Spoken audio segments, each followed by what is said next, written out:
Hi everyone and welcome to today's latest mix set build videos for Monster Hunter World. Today's set focuses on something a tad different than what we usually do and not something to take too serious with or use a lot for because of how gimmicky the set is in different situations.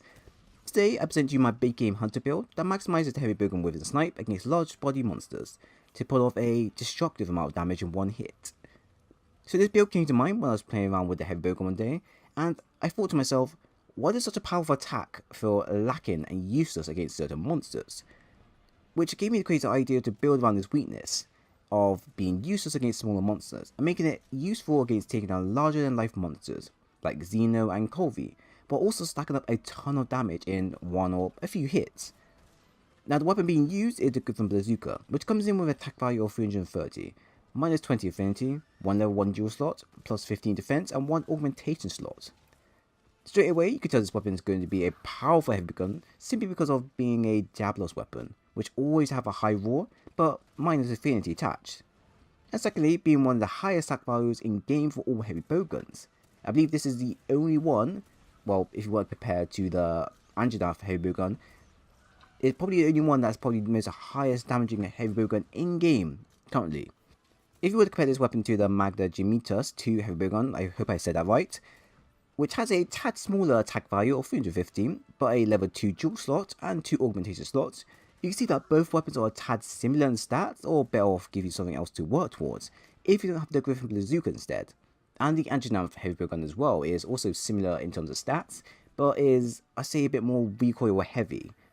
They also both have similar ammo types, so when you run out of using Whiff and Snipe, so you can go ahead and use the normal, spread, or pierce rounds until your Whiff and Snipe recharges again. Now the build. The build will make full use of the Whiff and Snipe mode and will be our main point of DPS. At the same time, when the Whiff and Snipe needs to recharge, we can then go ahead and use the other ammo types available, but specifically our Pierce, Sticky and Wither ammo will be our secondary choice of DPS. But this may vary for you, as you may go with something else that might be better suited for you. It's up to you. So here are the stats for the set. Firstly, I have Attack Boost 5 to receive a large boost to my damage and also receive 5% affinity to my weapon, which can help with negating the minus affinity the weapon currently has. Then I have Weakness Exploit 3 for the 50% affinity upon weak points. This skill I've noticed is useful if you were to use it with the spread or normal rounds, as it will enhance the amount of damage you do, but for the sake of Pierce ammo, it's 50-50, as the first hit from the Pierce activates the Weakness Exploit skill, but after the following shots, it doesn't carry through. So it's more of the moment you hit your first shot, that's when it activates, and then afterwards when it pierces the next part of the body, it doesn't.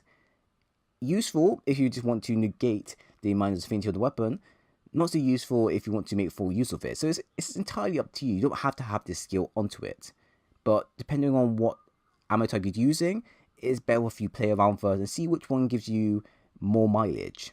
Next, I have Sling Capacity 3, which sounds really odd to have on the bowgun set, but consider this.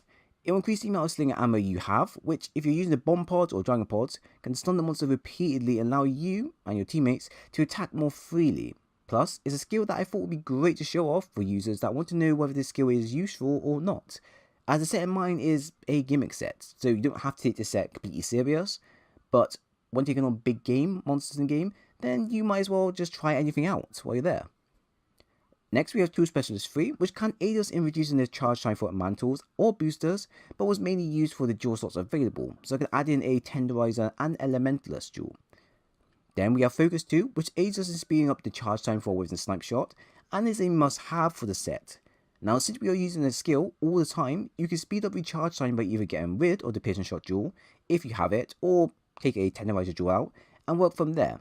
As at max, you can fire your whiffing shot more often within around 45 seconds to 50 seconds. But don't quote me on the timing, because it's iffy at best. It recharges very fast, but it's kind of up to you whether you want to recharge it even faster, or you're happy with just having Focus 2 at where it currently is. So next we have Special Ammo Boost 2, which increases the amount of damage your Whiffing Snipe does, and is also a must-have. Then we have Maximum Might 2 to help negate the minus affinity the heavy bowgun has. Then we have Piercing Shots level 1, that will increase the damage Piercing Shots do, but this can be switched out for normal or spread instead, as it depends on what secondary ammo you want to use when your Whiffing Snipe is down, and it also depends if you have the duel available. I chose this skill as it helps with taking on bigger body monsters like Colby much more easier, as they have long bodies, so using Pierce is basically a no-brainer. Then we have non-elemental boost 1, which is also a must-have, as it increases your damage by a very large amount, and is not something you want to skip out at all. Lastly, we have Health Boost 1, which was added to fill out the spare level 1 jewel slot, and Evade Window 1, which are from the Dante's Glove, and not really that needed. Overall, your attack value will be 408, affinity being 15%, defense being 418, and honestly quite a ugly looking set that you need to have layered armor on for, because to be honest, it's just horrendous. It's 0 out of 10 for fashion, basically. Anyways, my weapon has also been augmented to have an affinity aug to help with adding on extra affinity and basically a boost in damage to our weapon. But you can swap it out for an attack aug instead for a bigger damage boost, since that will affect your overall weapon snipe damage as well, but extra affinity won't hurt you as well. This heavy bowgun alone can pull off some nifty damage either through its varied ammo or within snipe, with the within snipe netting you around, depending on if your shot actually pierces the monster, 100 plus to 200 plus, if you land all your shots and let it pierce the monster as far as it can go. And the great thing about using within snipe is that if you perfect it perfectly, it is capable of stunning monsters if a perfect lineup is made. So if you can line up a shot perfectly, not only will you stun the monster for a brief few seconds, it also gives your teammates a bit of breathing room, so they can go in and wail on the monster and probably do a secondary stun on them as well. The effect it can pull off if a perfect or near perfect lineup connects can allow plenty of opportunity for your teammates, and extra damage, just like I said. Now, I recommend you do this with a teammate, as they can come in and distract the monster long enough for you to go into your sniping mode. However, this can only be pulled off if you manage to get a nice line of sight with the monster in play, as against Xeno or Colby Phase 2, or Jenny even Basil, this can prove difficult to land a shot and hope it pierces through them. Plus, you have to also remember that you have to position yourself every time when you're using within snipe, which can be a pain if the monster keeps moving around so much, but that's why we have alternatives, just in case things don't go as planned. Now, I recommend that you don't do this solo, do this in group, and specifically against the more large body monsters, because it works much more better.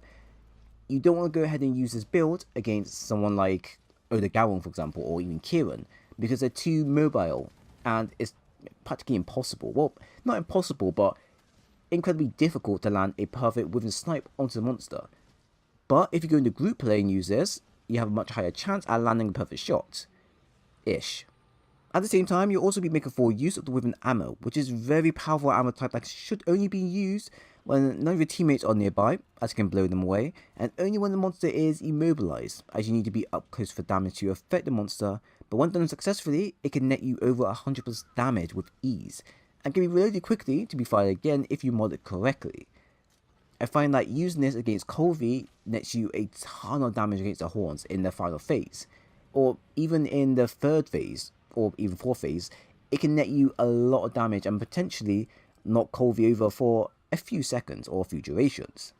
But there you have it, a simple gimmicky set designed around taking on large and long body monsters with ease, with this genuinely foolproof weapon, skills, and very lackluster looking armor set. But that shouldn't be a problem when you're hitting over 100+ per shot on monsters such as Xeno or Colby, and also flinching them quite a ridiculous amount. Just don't use this against small body monsters like I mentioned before, because it will probably not work. And also do make sure that you do this in group play, so they can distract the monster long enough for you to recharge your shot and line up a perfect shot. So if you enjoy the content, then do leave a like, a sub, and also do press the bell button to stay always updated to when I upload, as I would appreciate a lot if you do. But like always, thanks for watching, and I hope to see you again soon.